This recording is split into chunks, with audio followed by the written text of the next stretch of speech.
صحابہ آئے ہجرت کر کے مکہ مکرمہ سے مدینہ طیبہ، تو سب کو حضور نے بھائی بھائی بنایا، اور اتنی بڑی مثال پورے عالم انسانیت بھی گئی کہ لوگوں نے اپنے چلتے کاروبار بھی آدھے کر کے اپنے بھائیوں کو دے دیے۔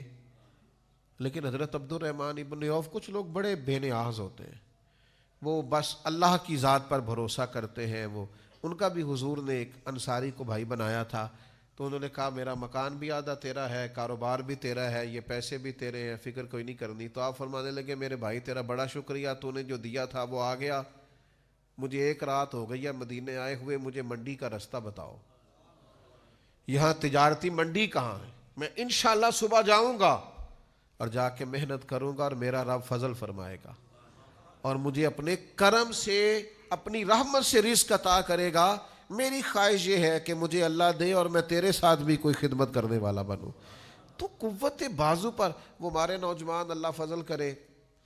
میرا تو چھوٹا سا تجربہ یہی ہے، میں جس سے پوچھتا ہوں آپ کیا کرتے ہیں، کہتے ہیں میں نے کاغذ جمع کرائے، باہر جانا ہے۔ تو بھائی جب باہر جائیں گے تو چلے جانا، ابھی تو یہاں ہے نا، یہاں تو کچھ کریں۔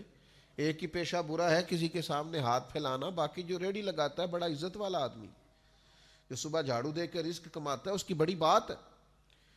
اور اقبال کہتے ہیں غیرت ہے بڑی چیز جہانے تگ و دو میں، پہناتی ہے یہ فقر کو تاج سر دارا، اور گردن کو جھکا دیتا ہے خیرات کا پتھر، جہاں میں مانگنے والوں کے سر کبھی اونچے نہیں ہوتے۔ میرے عزیز، آپ یہاں ہیں تو محنت کریں، اپنی مٹی پہ چلنے کا سلیقہ سیکھو۔ سنگ مرمر پہ چلو گے تو پھسل جاؤ گے۔ محنت، جد و جہد، کاوش، کوشش۔